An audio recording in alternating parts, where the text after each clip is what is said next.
Hi, hello, welcome to my channel. This is Soleil Rising and this is your May 2022 horoscope prediction. But before we begin this video, I just want to let you know that I am going to upload 2023 horoscope prediction this upcoming week. So make sure to turn on your notification bell so that you do not miss this important video.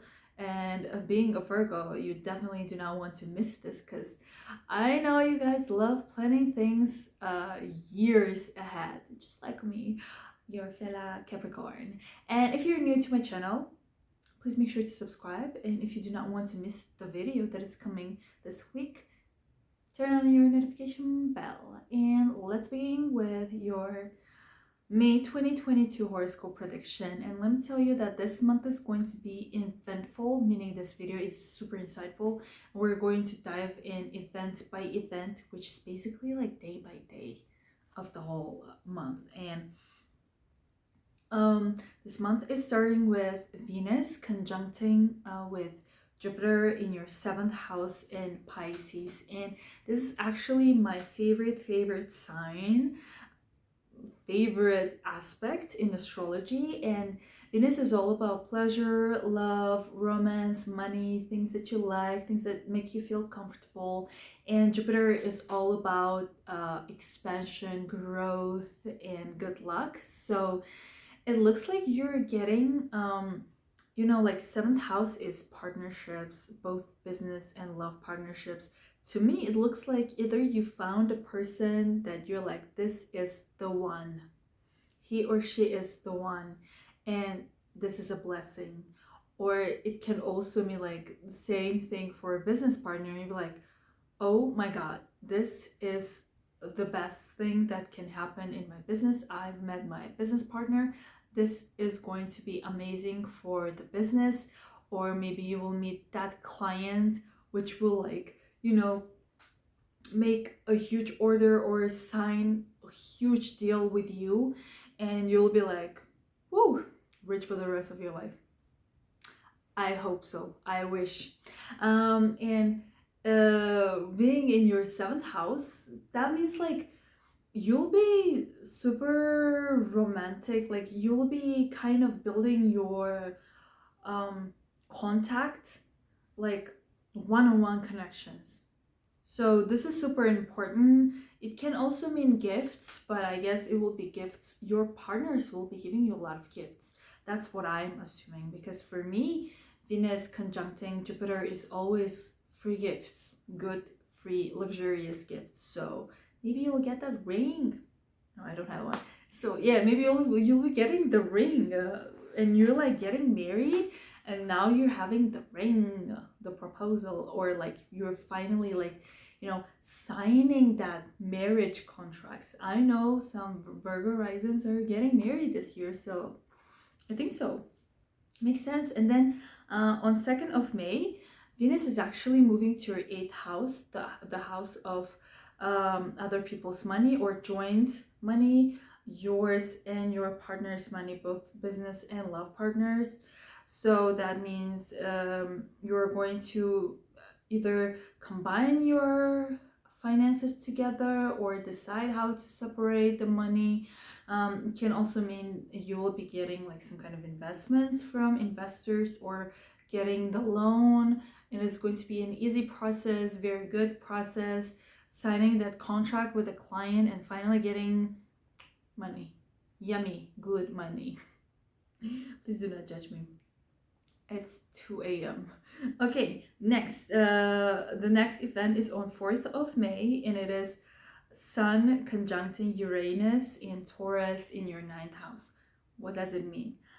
Basically, Sun is energy in your thoughts, and Uranus is sudden things, unexpected events happening in your 9th house, meaning I guess there will be some kind of unexpected invitation to either work abroad, study abroad, travel abroad. Maybe you will be having your honeymoon abroad, but it is going to be sudden and unexpected.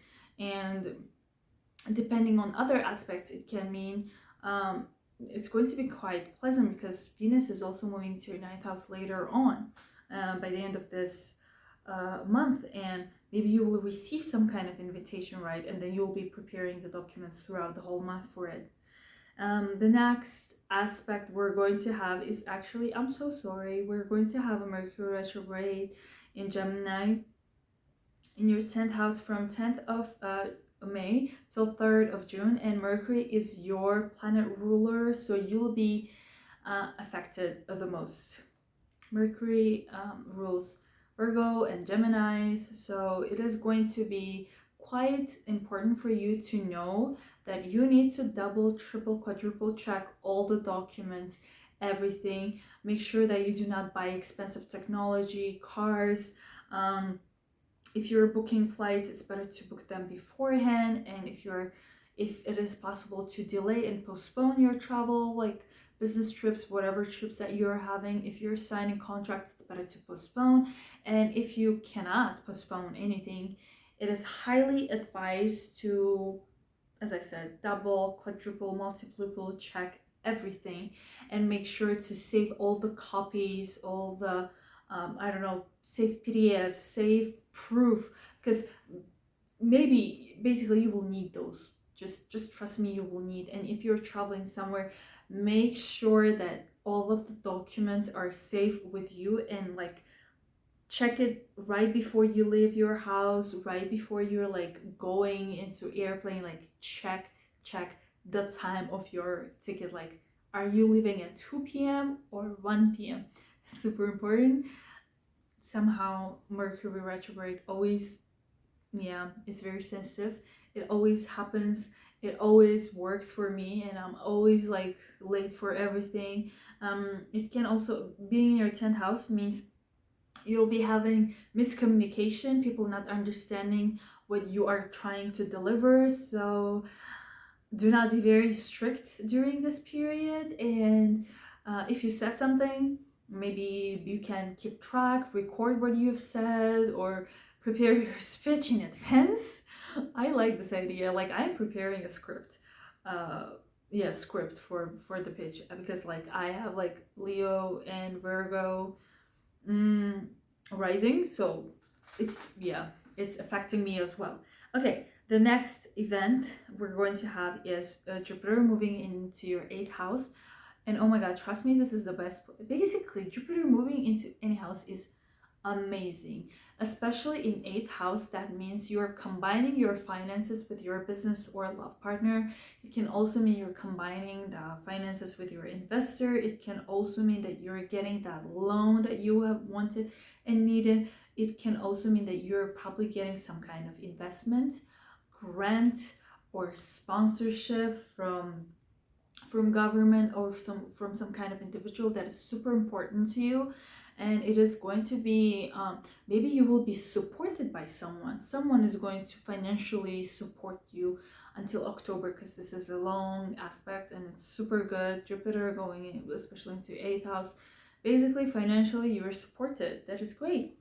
Okay, the next event we're going to have is the biggest event of 2022, is lunar eclipse in Scorpio on 15th 16th of May in your 3rd house of communication, network, siblings, neighbors, short distance traveling, cars, social media, internet, writing, journaling, if you're a journalist, publishing things. So this lunar eclipse means the ending of some kind of cycle that has been like dragging you, or you couldn't let go earlier.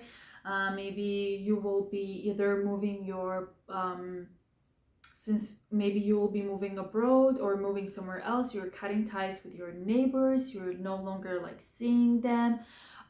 Maybe your sibling is moving abroad somewhere, or since you're moving away, you will be separated from your siblings, or maybe your relationship with your siblings will go to the next level.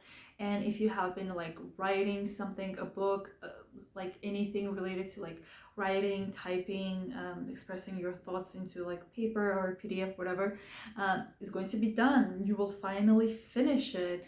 You were like hesitant to finish, now you'll be finishing. And also if you have been having some kind of car, some kind of technology that was like slow and dead, it will be dead, finally done by it's bad, right? But it is good. Like you'll finally let it go and find a new way to buy or make new things happening for you.